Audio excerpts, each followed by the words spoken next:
it's still here. After all these years. A lot smaller than I remember. And you're a lot bigger. You might have to swim, boy.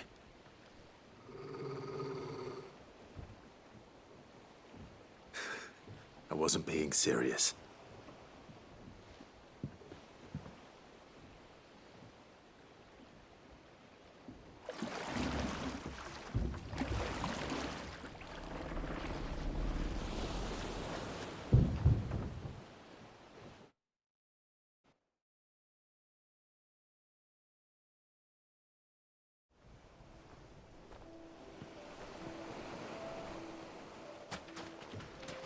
This place hasn't changed at all. The rookery's right through those trees. Come on. Race you there? I bet I could still beat you.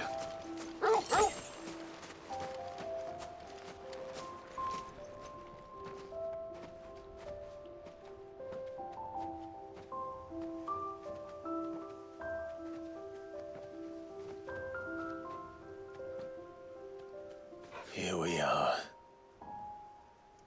This was our hideaway.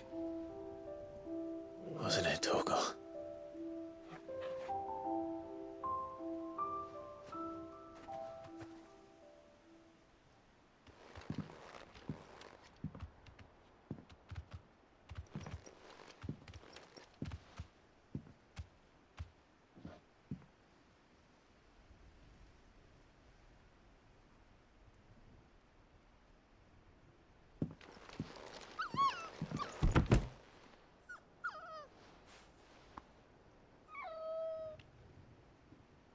Coming here helped me to forget who I was. Or wasn't.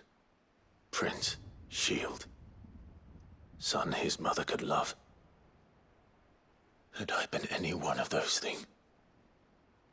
Perhaps.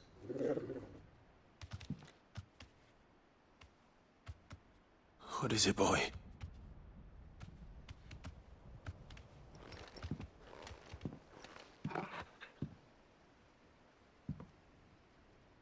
This is all from the castle. And Phoenix Gate. Did you bring these here?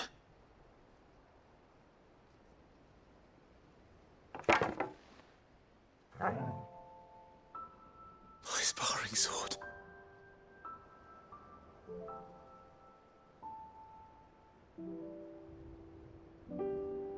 Well, well. You never stopped looking for me, did you, boy?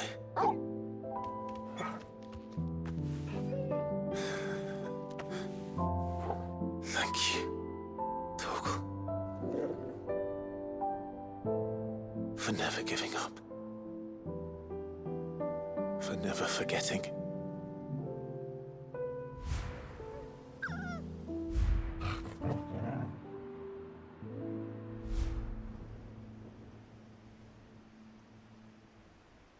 Let's take this with us, shall we?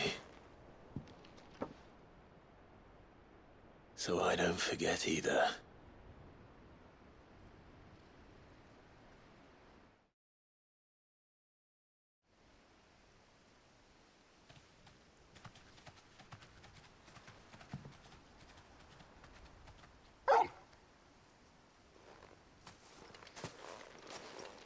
That's not the way back to the boat, Torgal. All right. I'm coming.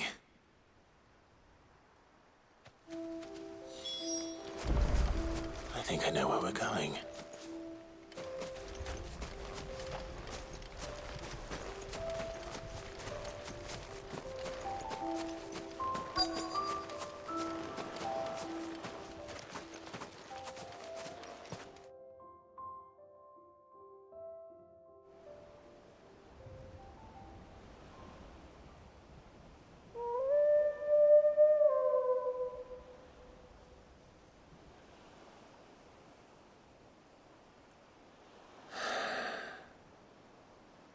People always talk about the importance of putting the past behind you. But without it, we wouldn't be who we are today. And we certainly couldn't steer our way to a better tomorrow. Come on, Torgal. Let's go home.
This one. Go.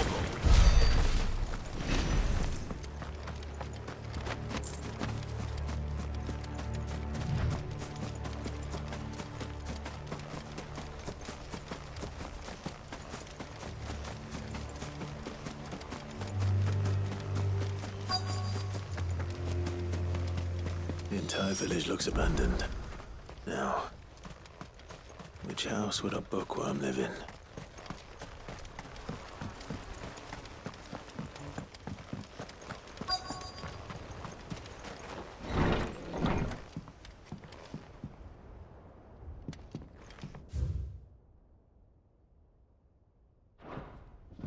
This is a Royal Army logbook. Did he take this from the local barracks?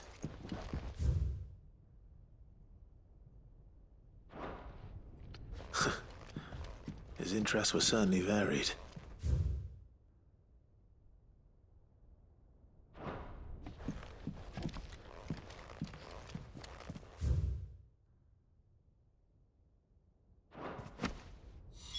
This is it. But if what it says is true, I need to get this back to the hideaway.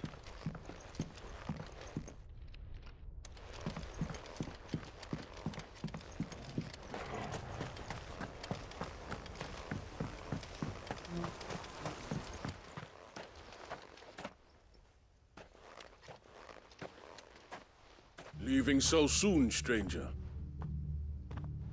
We've been watching you. From a distance, so to speak. Subtle. I know who you are. Then we need not waste time on introductions. Hand me the book. Leave it in our care and return to your life. Your care? Do you mean to burn it or bury it? That is not my decision to make. But by one means or another, its contents shall be removed from the common record. Then I'll have to politely refuse. I won't let you erase our history. Then we find ourselves at an impasse. Very well. The book can just as easily be pried from your dead hand.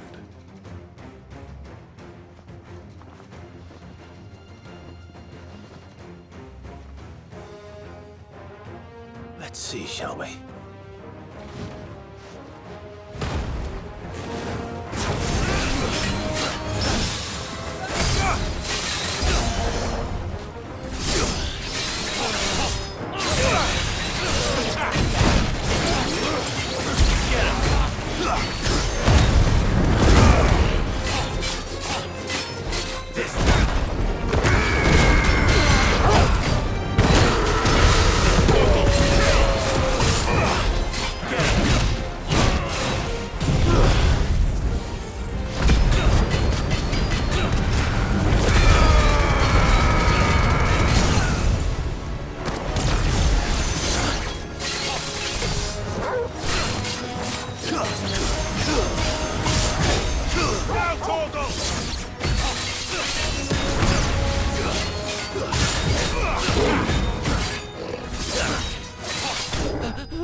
Impressive. But we have other means. We shall claim the book yet. Why do you want it so badly anyway? It lays out in no uncertain terms the vanity and avarice of mankind. It tells the shameful history of the persecution and oppression of a gifted few by a giftless many.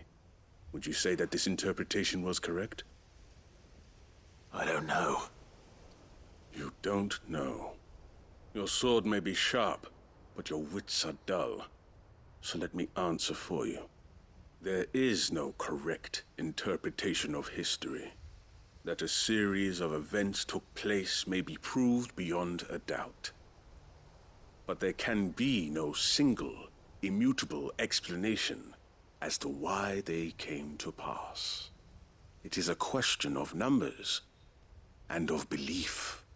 If enough people believe that a set of events occurred for a reason, that belief becomes the truth.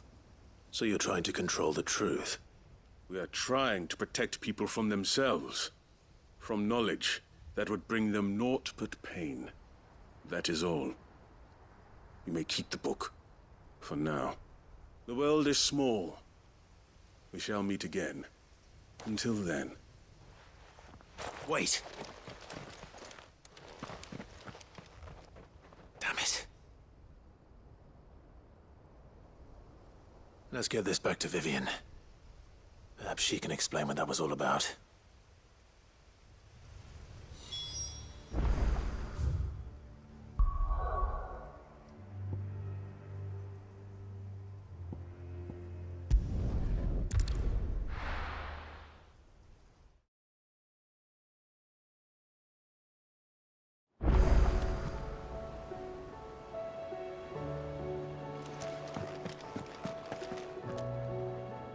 Uncle, I bring good news.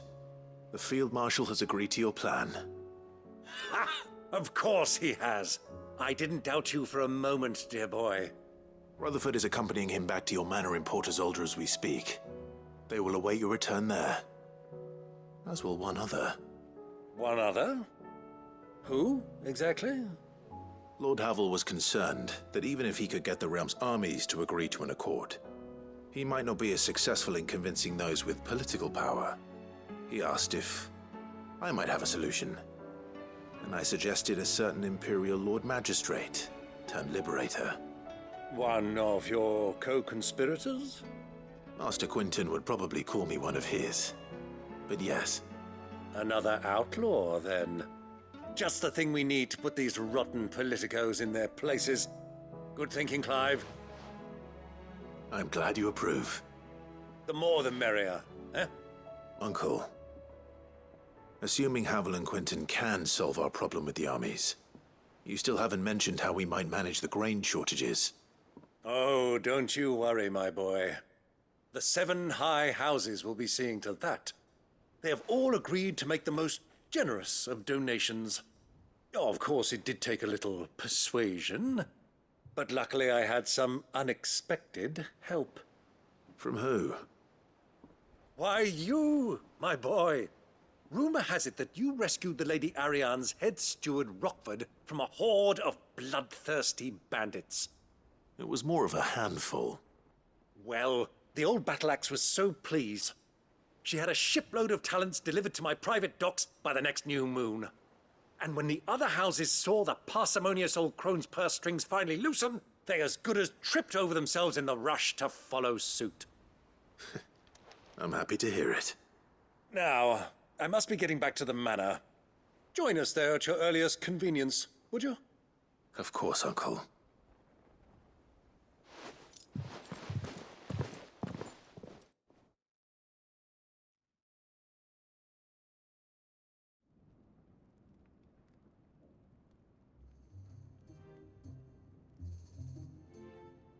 And how, pray tell, will we get that grain to the capital if the roads are still overrun with Akashic?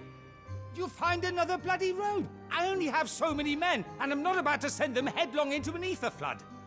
That is, unless you'd have them turn as well. Well, I'd certainly eat less. Says the man with a belly bigger than a band of curls.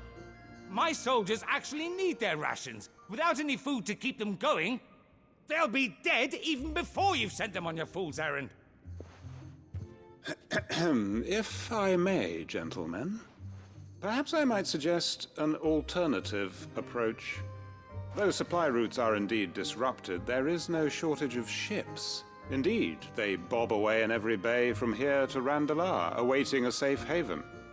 Allow them to make port and fill their bellies full of grain.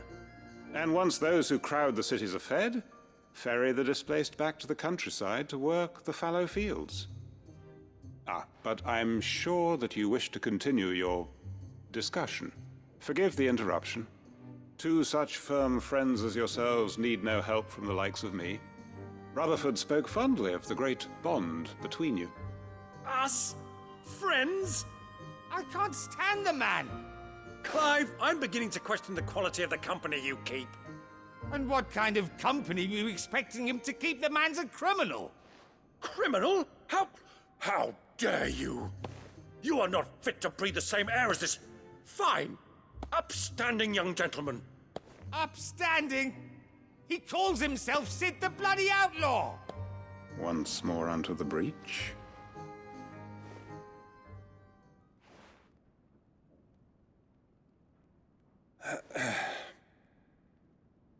Shall we begin again?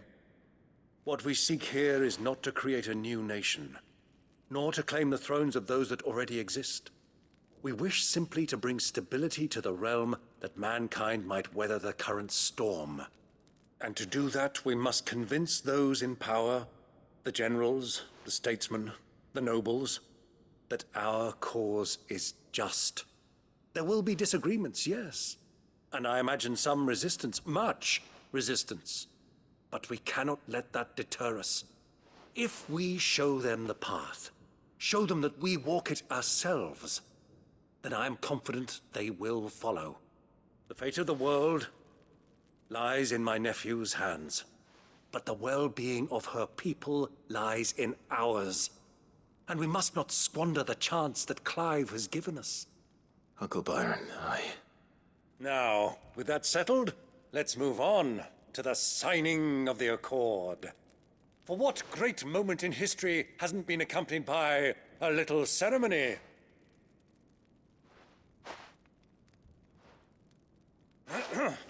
Citizens of Valisthea, I present to you the Triunity. Rutherford, Mike Will.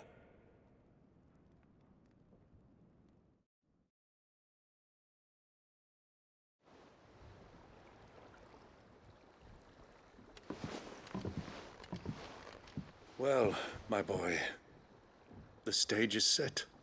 that it is. This is the role you were born for. Now I ask only that you trust in the talents of your supporting cast. We shall play our parts to the best of our abilities, that you might have the opportunity to shine. The realm needs its Sir Crandall. And there is no better Crandall than you, Clive. I want you to keep this signed accord as proof of our faith in you. I will. Thank you, Uncle.